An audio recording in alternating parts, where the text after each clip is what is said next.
कई बार भगवान हमारे रिश्ते खुद तोड़ देता है ताकि कोई हमारी ज़िंदगी खराब ना कर सके। दुनिया में सबसे खुश लोग वही हैं जो ये जान चुके हैं कि दूसरों से किसी भी तरह की उम्मीद करना बेकार है। ज़िंदगी में थोड़ा दुखी भी होना ज़रूरी है। हमेशा सुख मिलता रहेगा तो आप कभी भी ज़िंदगी में आगे नहीं बढ़ पाओगे। ये गलत सोच है इंसानों की कि एक अकेला इंसान क्या कर सकता है। पर देखो ज़रा उस सूरज को जो अकेला ही सारी दुनिया को रोशन करता है। भाग्यशाली वो नहीं होते जिन्हें सब कुछ अच्छा मिलता है, बल्कि भाग्यशाली तो वो होते हैं जिन्हें कुछ भी मिलता है उसे वो अच्छा बना लेते हैं। गीता में लिखा है, जब इंसान की ज़रूरतें बदल जाती हैं तब उसके बात करने का तरीका भी बदल जाता है। फ़ायदा सबसे गिरी हुई चीज़ है, लोग उठाते ही रहते हैं। हारता वो है जो शिकायत बार बार करता है और जीतता वो है जो कोशिशें 1000 बार करता है। जिस इंसान को हम बेहद प्यार करते हैं वही इंसान हमारा सबसे ज़्यादा फ़ायदा उठाता है, क्योंकि वो इंसान जानता है कि हमारी कमज़ोरी क्या है। इतने समझदार बनो कि किसी को माफ़ कर दो, लेकिन इतने बेवकूफ़ मत बनो कि धोखा देने वाले पर दोबारा विश्वास कर बैठो। उम्मीद मत छोड़ना, कल का दिन आज से बेहतर होगा। ज़िंदगी में उस लेवल तक पहुंच जाओ कि लोग आपको खोकर पछताए। जीवन में कभी भी किसी से अपनी तुलना मत कीजिए। आप जैसे हो सर्वश्रेष्ठ हो, क्योंकि ईश्वर के हर एक रचना सर्वोत्तम होती है। खुद को किसी से कम समझना ईश्वर की रचना का अपमान है। इंसान का मन ही उसका सबसे बड़ा दुश्मन है और उसका सबसे बड़ा दोस्त। यदि मन आपसे जीत जाता है तो वह आपका दुश्मन बन जाता है, और यदि आप मन से जीत जाते हो तो वो आपका सच्चा दोस्त बन जाता है। यदि कोई आपको नज़रअंदाज कर दे तो बुरा मत मानना, क्योंकि लोग अक्सर अपनी हैसियत के हिसाब से चीज़ों को नज़रअंदाज करते हैं। उन लोगों के पीछे कभी मत भागना जिन लोगों को आपकी कोई परवाह नहीं। श्री कृष्ण कहते हैं, गलती हर इंसान से होती है, लेकिन गलतियां सुधारना वही इंसान कर सकता है जो दिल का साफ होता है और रिश्तों को खोना नहीं चाहता। जिंदगी का सबसे बड़ा थप्पड़ किसी से की गई उम्मीद मारती है। कभी कभी इंसान ना टूटता है ना बिखरता है, बस हार जाता है, कभी खुद से तो कभी किस्मत से तो कभी अपनों से। हर जिंदगी में खुद को समय ज़रूर दें, क्योंकि आपकी पहली ज़रूरत आप खुद हैं। याद रखना कि ज़रूरत से ज़्यादा अच्छे बनोगे तो ज़रूरत से ज़्यादा इस्तेमाल किए जाओगे। रिश्ते चाहे कितने भी बुरे क्यों ना हो, उन्हें कभी मत तोड़ना, क्योंकि गंदा पानी प्यास बुझाने के काम नहीं पर आग बुझाने के काम ज़रूर आता है। ज़माना जब भी मुश्किलों में डाल देता है तो परमात्मा हज़ारों रास्ते निकाल देते हैं। विश्वास करने वाले से ज़्यादा बेवकूफ़ विश्वास को तोड़ने वाला होता है, क्योंकि वह सिर्फ एक छोटे से स्वार्थ के लिए एक अच्छे इंसान को खो देता है। भलाई करते रहो पानी की तरह, बुराई खुद ही किनारे लग जाएगी कचरे की तरह। जब कोई समझे ना तो उसे समझाने की ज़रूरत ही क्या है, और जब कोई माने ना तो उसे बताने की ज़रूरत क्या है।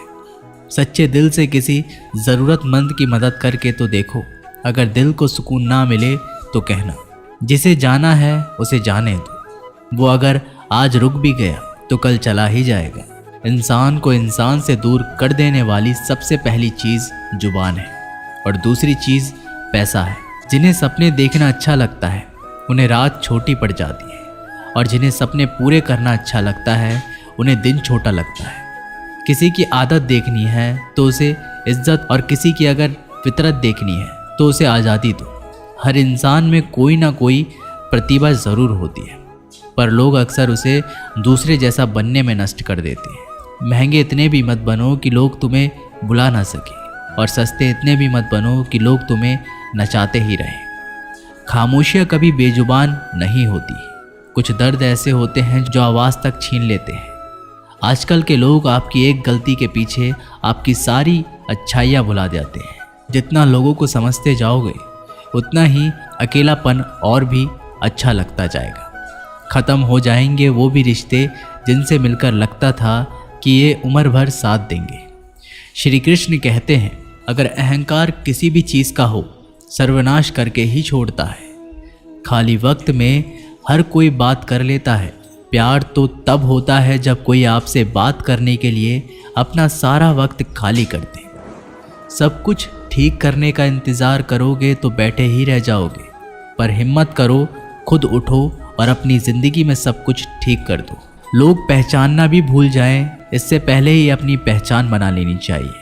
एक बार एक राजा ने भगवान श्री कृष्ण का मंदिर बनवाया और उसमें मूर्ति की पूजा करने के लिए एक पंडित को रखा।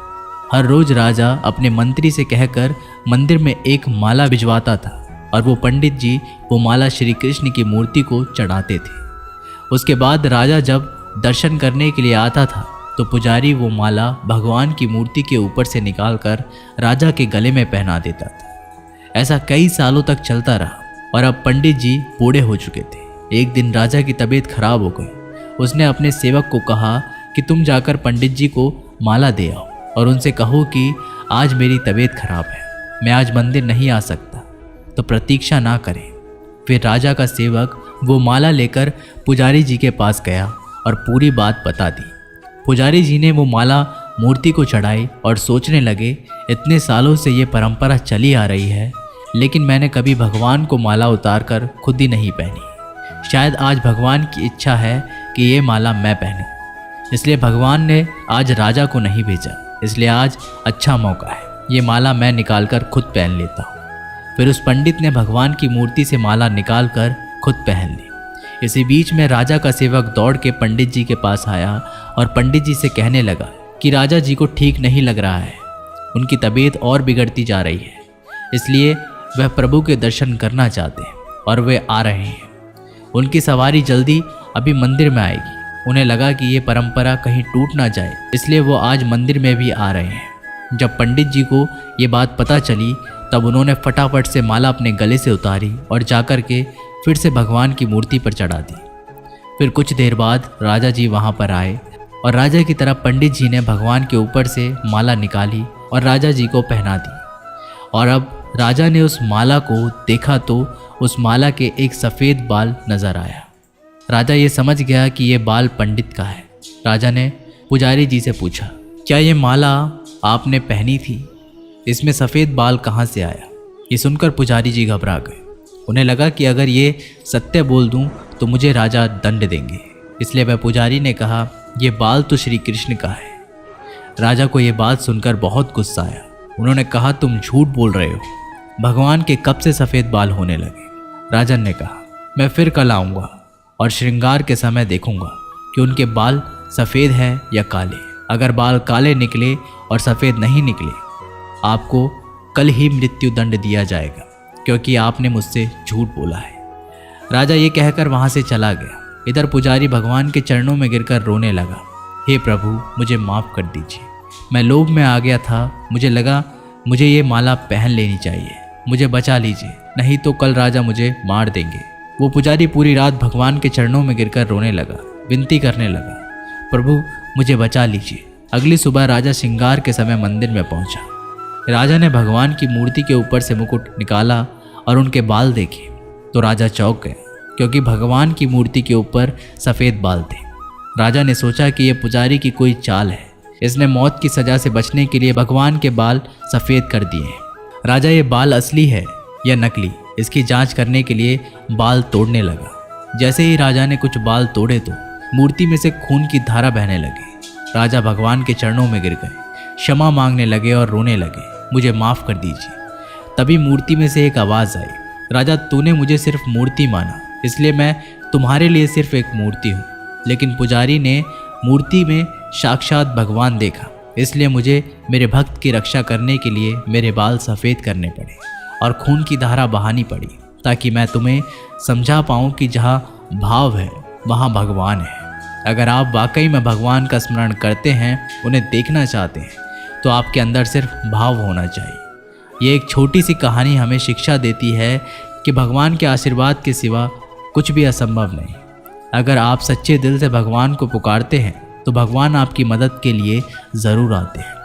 हम आशा करते हैं कि आप लोगों को ये वीडियो ज़रूर पसंद आई होगी। अगर आप लोगों को ये वीडियो पसंद आई हो तो हमारी वीडियो को लाइक करें, ऐसे ही जीवन बदलने वाली वीडियोस के लिए हमारे चैनल को सब्सक्राइब करें।